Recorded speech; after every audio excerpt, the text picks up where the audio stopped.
네, 안녕하십니까. 울트라비니군입니다. 모델3 퍼포먼스의 8000km 운행기. 네, 롱텀이라고 하면 롱텀이기도 하고, 짧다면 또 짧다고 할 수도 있죠. 만도 안 탔으니까요. 모델 S를 2년 이상 탔으니까 합쳐서 대충 테슬라라는 차량이 이렇다라고 얘기할 자격은 충분히 있다고 생각이 들어요. 좀 심도 있게 이야기 같기도 하고, 테슬라를 구입하면 왜 좋은지, 테슬라를 구입하면 뭐가 안 좋은지, 어떤 사람들이 구입을 해야 하는지에 대해서, 또 구입하지 말아야 되는 사람이 어떤 사람들인지에 대해서도 집중 조명해보려고 합니다. 울트라비니군의 모델3 집중 조명 일부 테슬라의 장단점 편.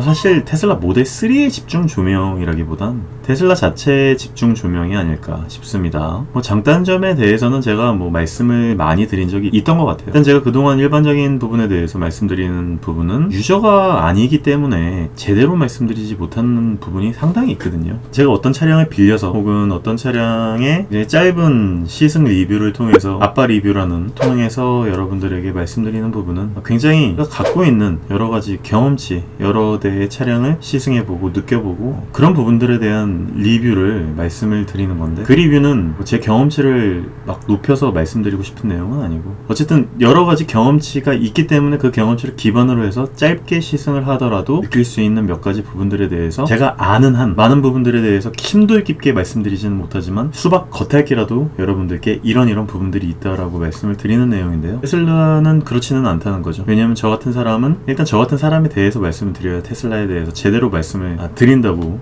어필할 수 있을 것 같아요. 저라는 유저는 저 같은 사람에게 참 잘 어울리는 차량인 것 같다는 생각이 들었습니다. 일단 저라는 사람에 대해서 약간 이해가 필요한데요. 큰 돈을 쓰는 것에는 정신줄을 잡고 마음을 먹으면 좀 지를 수 있어요. 지를 수 있는데 가장 돈 아까워하는 것 중에 하나가 쓸데없는 주차비, 쓰지 않아도 될 돈을 쓰는 거. 예를 들면 과속 범칙금이라든지 주차 위반 딱지 같은 것들 말이죠. 게다가 이런 거 있잖아요. 과속 범칙금 중에서도 전혀 모르는 곳인데 가로수나 이렇게 뭐가 가려져 있어가지고 잘 안 보이고, 거기다가 일반적인 50km, 60km 도로까지도 아니고 갑자기 40km로 변하는 곳이 있어요. 심지어 어린이 보호구역이 아닌데도 말이죠. 그런 곳에서 딱지를 끊는다라든지, 주정차 위반 딱지 같은 거는 최근에 끊어본 적도 없을 뿐더러, 예전에는 잠깐 세워놓고 위에 올라가서 뭘 가지고 내려오는데 경비 아저씨가 도와달라 그래서 도와주고 내려간 사이에 주차 위반 과속 차량이 사진 찍고 막 가는 거를 목격한다거나 이런 부분에 되게 스트레스를 받아요. 진짜 이런 것에 스트레스를 안 받는 사람이 없겠죠. 그래서 쓸데없는 돈이 들어간다고 생각하는 것들을 굉장히 힘들어하는 인간 군상인데요. 저 같은 사람이 타기 아주 좋은 차량, 저격의 차량이라고 할 수 있는 게 테슬라인 것 같습니다. 많은 분들께서 귀찮음과 돈의 환상 가치를 저랑은 좀 많이 다르게 두는 것 같더라고요. 물론 비슷하게 두시는 분들도 계셔서 또 동질감을 느끼기도 하지만요. 이렇게 귀찮게 충전할 거면 차라리 돈 내고 기름을 넣겠다라고 말씀을 하시는 분들도 많고요. 이렇게 귀찮게 슈퍼차저에서 무료로 충전을 할 거면 동네 유료 충전하는 곳에서 충전을 하겠다라든지, 그렇게 피곤한데 차박을 할 거면 모텔이나 호텔에서 자겠다라든지, 아니면 편의점에서 그렇게 대충 밥을 때울 거면 제대로 된 식당에서 밥을 먹겠다라고 하든지 등등의 제 몸이 괴로운 것과 돈의 환상 가치를 따지는 것을 저는 굉장히 중요하게 생각합니다. 그러니까 한마디로 얘기해서 제 몸을 그냥 막 굴리는 게 돈을 쓰는 것보다 더 낫다고 생각을 하는 거죠. 저 같은 사람들은 제 몸이 조금 수고로우면서 돈을 아끼는 것이 당연한 사실인 것을 넘어서서 약간의 쾌감으로 자리합니다. 그래서 저를 이해 못하시는 분들이 있을 수도 있다는 점 양해 부탁드립니다. 이런 관점에서 바라보았을 때 저는 동선이나 목적지에 가는 부분 하는 행동 하나하나가 금전적 의미 부여를 동반합니다. 그래서 어떤 귀찮은 일을 한다 하더라도 몸이 고생을 해서 돈이 굳는다면 돈이 굳는 방향으로 선택을 하게 된 게 어렸을 때부터 몸에 배어 있었어요. 그게 아버지의 영향일 수도 있는데요. 근데 테슬라를 타면서 일반 내연기관 차량들을 타는 것과는 달리 테슬라와 행동하는 저의 동선들이 돈이 굳는 방향으로 같이 잘 이끌어갈 수 있다는 점에서 굉장히 테슬라의 정이 가요. 그러니까 쉽게 풀어서 이게 무슨 말인가 하면요, 내연기관 차량들을 일단 타면요, 움직이면 일단 돈입니다. 기름값, 마일리지, 타이어 소모, 엔진, 오일, 필터 등등등 메인테너ን스 등을 생각하면 차를 타는 습관 자체가 일단 다 돈이에요. 일종의 이런 것들을 생각하는 게 편집증이죠. 당연히 차계부를 징그럽게도 작성했었고요. 전 지금도 가계부를 제가 일일이 다 씁니다. 진짜 100원짜리 쓴 거 하나하나 다 제가 가계부를 쓰거든요. 테슬라는 딱 하나, 타이어만 관리하면 되죠. 그마저도 저한테는 굉장히 감사한 상황인 게 테슬라에는 리퍼럴 코드라는 것들이 있고 그 리퍼럴 코드를 통해서 휠과 타이어를 제가 받아서 한 4만 킬로미터 정도의 타이어를 하나 더 받을 수 있는 상황이 되었고요. 실질적으로는 그 휠을 팔 수도 있고 그 휠을 지금은 팔지도 못하고 그 휠을 둘 다 보관을 하면서 결국은 돈이 2배로 지출이 되지만 그래도 1년에 10만 원 정도가 나가면서 타이어 업체 분, 제가 정말 좋아하는 서초동에 있는 타이어홀릭 이라는 곳에 맡겨두는 상황이라 제가 원래는 생각하고 있지 않은 그런 상황인데도 불구하고 휠을 맡기는 가격이 올라갔는데 뭐 그래도 1년에 10만 원이면 리저너블 하지 않겠습니까? 어쨌든 테슬라 모델 3 말고요. 일단 모델 S를 좀 먼저 말씀을 드리면 테슬라 모델 S를 타면 탈수록 마일리지는 올라갈지언정 결국 기름값과 메인터넌스 비용들이 상쇄되어서 결국 이 차량이 공짜에 가까워진다는 그 지점, 이렇게 쫙 올라가는 그 지점이 딱 맞는 그 지점이 있거든요. 제가 예상했을 때는 한 10년? 한 12, 3년 정도 될 수도 있는데요. 가까워 오는 게 오히려 쾌감으로 자리한다는 거죠. 그러니까 마일리지가 올라가면 올라갈수록 보통 스트레스 받는단 말이에요. 그래서 슈퍼카들을 보통 많이 타지 못하고 슈퍼카를 갖고 있으면서 데일리카를 또 따로 운용하시는 분들이 많을 정도로 굉장히 부자임에도 불구하고 그럴 정도로 당연히 그런 생각을 할 수밖에 없는데 테슬라는 그게 거꾸로라는 얘기예요. 또 하나, 저는 테슬라를 통해서 유튜브라는 세계를 경험할 수 있었습니다. 또 저를 굉장히 싫어하는 사람들이 생겨나는 것도 알게 되었고 그런 사람들과 어떻게든 소통하는 법도 심도 있게 알게 되었습니다. 역시나 뭐 저의 관점에서 말씀드린다는 점을 다시 한번 말씀드리는 거니까 이해 부탁드립니다. 저는 테슬라를 타면서 많은 사람들과 얘기를 나눌 수 있게 되었고 예전에는 제가 게임 업계에만 있었을 때와는 달리 다른 여러 필드에 있는 테슬라를 타는 사람들과 얘기를 나눌 수 있는 기회의 장을 얻게 되었습니다. 이건 뭐 굳이 테슬라라는 차량이 아니더라도 뭐 페란포, 티구안 카페, 비모베르, 클럽, BMW 같은 차량 관련 커뮤니티에 가면 그럴 수도 있겠지만 물론 제가 지금 있는 뭐 알지롱의 차량 게시판이라든지 클리앙의 불러간당이라는 곳에서도 그런 사람들을 만날 수 있겠지만 테슬라라는 차량의 특성상 비슷한 성향의 사람들, 얼리 어댑터의 성향을 갖고 있고 다른 필드에 있는 분들을 만날 수 있게 되면서 또한 또 이런 좋은 차를 타면서도 다른 사람들 또 헐뜯고 무조건적인 비방을 하는 사람들도 만나면서 재미있게 지내는 법, 또 대응하는 방법도 알게 되었습니다. 이건 장점만은 아니네요. 덕분에 테슬라라는 매개체를 통해서 저의 사업적 마인드도 조금씩 변화 혹은 성장하게 되었고 사람들을 보는 시각도 상당히 넓게 열렸습니다. 다시 위에 돈을 아끼는 시점으로 가볼게요. 사람들은 이런 말씀들을 많이 하십니다. 1억이 넘는 차량을 타면서 그런 사람이 기름값을 아까워하냐? 메인터넌스 비용을 아까워하냔 말이죠. 아니요, 아까워합니다. 엄청 아까워해요. 특히 저 같은 사람들은 말이죠. 1000만원짜리 시계를 차고도 지하철을 타고 다니는 게 당연한 거고요. 2억짜리 차를 타고도 500원어치 오버차징 되는 주차비가 아까운 게 저한테는 당연한 겁니다. 돈이 많다고 돈이 아깝지 않은 게 아니거든요. 게다가 저는 실제로 돈이 많지도 않습니다. 그렇기 때문에 저는 평생 무료 차징을 통해서 정말 여러 경험들을 할 수 있었다라고 생각을 합니다. 평생 제가 돈을 주고 떠났었더라면 가지 않았을 많은 곳을 가보게 될 기회를 얻었고요. 제 성격상 그 정도의 돈을 주고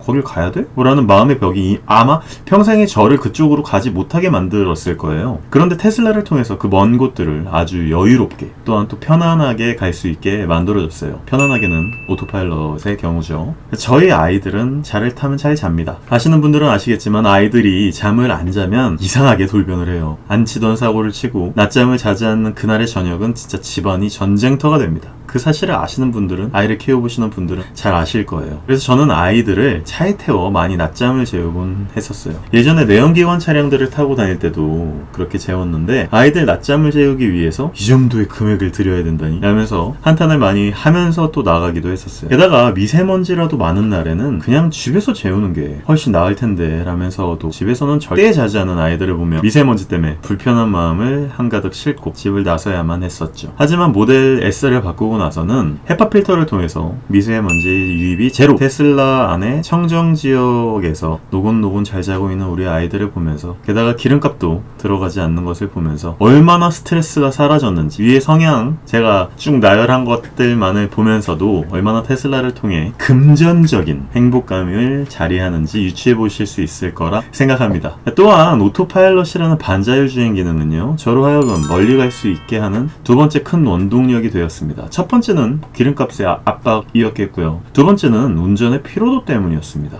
멀리 가면 힘들잖아요. 하지만 오토파일럿과 함께 가면 정말 멀리 편안하게 갈 수 있습니다. 그 생각은 지금도 변함이 없기 때문에 뭐 해남도 갔다 오고 뭐 속초도 다녀오고 부산도 쉽게 다녀오는 거죠. 이건 너무 많이 얘기해서 좋은 점에 대해서만 얘기한 것 같아. 이 정도만 하고 넘어가도록 하겠습니다. 얘기할까 말까 되게 고민을 많이 했는데 정말 빠른 가속력도 좋은 점 중에 하나라고 생각을 합니다. 그 어떤 차량들보다 빠르게 공도를 점유할 수 있다는 점은 매우 큰 장점이에요. 훨씬 더 빠르고 스포츠성이 더 좋은 차량들, 코너링이 좋은 차량들 많다는 점은 뭐 누구보다 잘 알고 있다고 생각을 합니다. 하지만 제가 그 차량들을 리뷰할 때 항상 말씀드리는 점들 중에 하나는 어떤 성향과 그 차량이 만들어진 어떤 목적성으로 차량의 장점을 강조할 수 있겠죠. 그리고 제가 가장 좋아하는 차량은 다목적성이 확실한 차량들을 좋아합니다. 예를 들면 편안하면서도 또 빠르면서도 연비가 좋으면서도, 전기차는 뭐 요새 전비라고들 많이 하니까 전비도 포함할게요.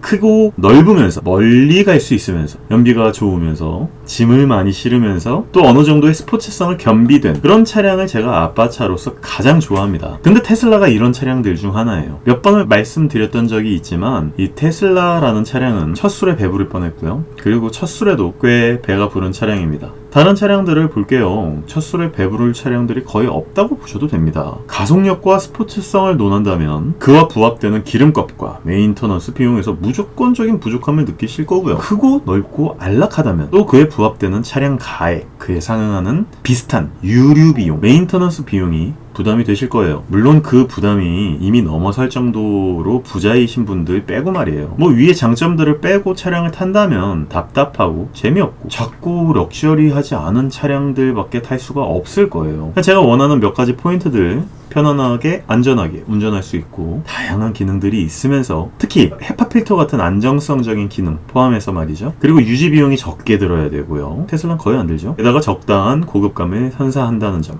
굉장히 저한테는 좋은 포인트들이에요. 모델 S나 모델 3 퍼포먼스를 타고 다니면서 참 없어 보여서 못하겠다는 생각이 든 적은 없었거든요. 물론 저 같은 성향이라면 제가 원하는 포인트들을 다 부합한다면 못생긴 바퀴벌레 같이 생긴 차량이라도 탔을 겁니다. 근데 저 또한 디자이너였고 자동차 디자인을 했었고 심미적인 것을 추구하는 인간이다 보니까 예쁜 거를 좋아하겠죠. 포르쉐나 페라리, 람보르기니 같은 차량들 보면 환장하는 것처럼요. 테슬라의 차량들은 개인적인 또 취향이기도 하지만 생김새 또한 제 취향이에요. 그래서 제가 모델 시리즈들을 타고 다니면서 만족도가 상당히 높은 게 사실입니다. 엔진은 배기음, 미션 체결감, 뭐 좋은 엔진을 쓰고 그 엔진 오일을 바꾸면서 좋은 또 인산철 배터리로 교체하고 그걸로 인해서 업그레이드를 하고 돈 쓰는 맛을 느끼는 행복감 등은요, 제게 있어서는 필요치 않은, 현재로서는 필요치 않은 스태치와 포인트거든요. 따라서 제게는 아주 딱 맞는 차량이라고 할 수 있겠습니다. 그렇다면 단점이 있겠죠. 이 차량의 단점이 뭘까요? 엄청나게 많죠. 몇 번 제가 말씀을 드렸죠. 근데 차에서 단점을 찾으려고 한다면 거의 단점이랄 게 없습니다. 단점이라고 말할 수 있는 게 많지가 않아요. 예를 들어 하드웨어적 문제라고 해서 그 구동계통적인 부분, 고장, 잔고장들, 이런 부분들이 거의 없다고 해도 과언이 아닌데 문제는 이 소프트웨어적인 잔고장, 그래서 또 리셋을 좀 자주 해야 한다는 그런 부분들, 그리고 하드웨어적이라면 차량의 단차? 완성도? 조립의 완성도 같은 것들은 제가 워낙 많이 말씀드렸잖아요. 근데 제가 아까 말씀드렸듯이 저는 제가 원하는 포인트에만 부합한다면 바퀴벌레처럼 생긴 흉측한 차량이라도 구입을 하고 타고 다녔을 수도 있겠습니다. 그럴지도 모르겠습니다. 그렇기 때문에 물이 새거나 안전상에 큰 문제가 있지 않는 부분이라면 단차와 완성도적인 부분은 제게 그렇게 큰 점수를 잃지는 않았을 거예요. 그리고 리셋 같은 부분들은 정말 뭐 커다란 사고로 이어지거나 어떤 문제가 정말 크게 발생해서 온 가족들이 공경에 처하고 이런 부분은 아직은 아니었기에 이 정도만 얘기를 해도 충분할 거라 생각을 해요. 왜냐하면 제가 예전에는 이런 부분들이 문제가 될 거라고 생각을 했고 그 부분이 저한테는 굉장히 큰 불안함으로 느껴졌기 때문에 아이들과 가족들이 있었을 때 이런 문제가 일어나지 않았던 부분들에 대해서는 굉장히 감사하게 생각을 하고 있고, 이런 부분에 대해서는 계속 얘기를 하고 있습니다. 이런 부분이 문제가 있을 수 있다.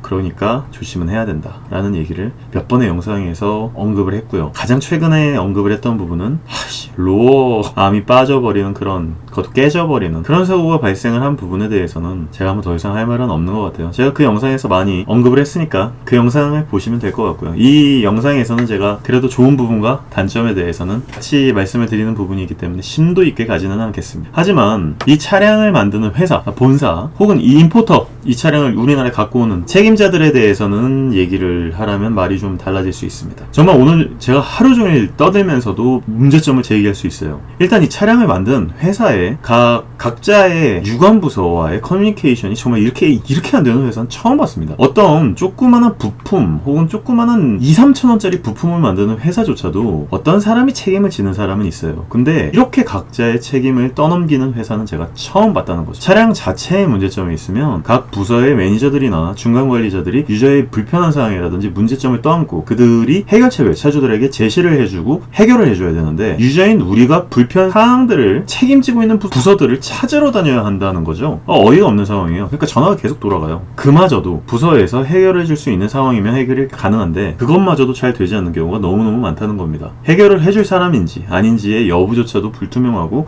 심지어 각자 다른 부서에서 은근히 책임을 떠넘기는 발언까지 서슴지 않습니다. 물론 그러고 나서 많은 분들이 퇴사를 했지만 차량 자체의 문제라기보다는 해준다 해놓고 안 해주는 경우도 굉장히 많았고, 약속한 날짜가 되는 일이 되었는데도 약속이 되어 있지 않은 경우도 있었고, 해결을 했다고 했는데 차를 타고 돌아왔더니 해결이 안 돼서 계속 방문하게 만들고, 만약 제가 회사를 다녀서 회사를 빼먹고 시간을 내서 이렇게 테슬라 본사를 들락날락 해야 되는 경우라면요, 만약에 저에게 적중되는 모든 포인트들, 아까 말씀드렸던 그 포인트들을 다 부합해냈어도 과연 내가 이 차를 탈 수 있었을까? 라는 생각이 듭니다. 그러니까 심지어 한국 지사 쪽에서 해결할 수 없는 일이 너무너무 많고, 공조하는 회사 쪽에서의 얘기는 들어볼 수도 없습니다. 아주 대표적인 사례가, 공조하는 사례라고 얘기한 게 테슬라 안에 들어가는 그 KT 맵인데요. 그 KT 맵상에서 과속 카메라 알려주는 것 업데이트 해달라고 그렇게 얘기를 했는데 2년이 넘도록 대답 없음, 할 의지 없음, 잘못된 GPS 처리라든지 내비게이션에 기반한 오토파일럿이라 속도가 자주 말도 안 되게 변화하고 갑자기 급브레이크를 밟는 등의 말도 안 되는 상황이 계속 벌어진다고. 유저들이 아무리 데이터를 싸매고 가도 묵묵부답 1년에 한 번도 없는 맵 업데이트 덕분에, 맵 데이터 업데이트 덕분에 시시각각 변화하는 맵에 대응을 못하고, 제가 써본 내비게이션 중 BMW 다음으로 최악의 내비게이션이라는 오명을 갖고 있는 내비게이션이 테슬라의 내비게이션입니다. 어차피 이 부분은 폰 내비게이션으로 해지했으니까요. 그냥 넘어가고요. 제가 뭐 장점 단점 부분들을 이렇게 말씀을 드리면서 제가 모델 3에 대한 내용들보다는 어떻게 보면 테슬라의 전반적인 내용들을 다 말씀드린 것 같아서, 다음번에는 제가 좀 영상이 너무 길어지는 것 같아서 지루해질 것 같아 다음에는 모델 3를 진짜 8,000km를 탄 모델 3 퍼포먼스에 관련된 아주 부분적인 내용들로만 장단점을 말씀드려보도록 하겠습니다. 오늘은 그냥 매운맛도 아니고 순한맛, 테슬라 모델 3, 모델 S에 관한 전반적인 내용을 한번 장단점으로 말씀드려 봤습니다. 예전에 했던 말씀들을 라이브 형식으로 말씀을 드렸는데요, 이게 과연 유저분들께서 혹은 테슬라 또 오너분들께서 공감을 하실지에 대한 부분도 굉장히 궁금하고, 지금 이제 3월이 가까워지는데 정말 많은 모델 3 오너분들이 출고를 하신다고 들었습니다. 부디 양품 받으시길 바라고요. 제발 좋은 차량 받으셔서, 문제없는 차량 받으셔서 즐거운 테슬라 라이프 영위하시길 바랍니다. 제발 문제없는 차량 받으시길 바래요. 제가 계속 이렇게 말씀드리는 이유가 있어서입니다. 여러분들, 제가 다음 편에선 모델 3 퍼포먼스에 관련된 내용으로 찾아뵙도록 하겠습니다. 감사합니다. 울트라비니군이었습니다. 다음번에 또 뵙겠습니다.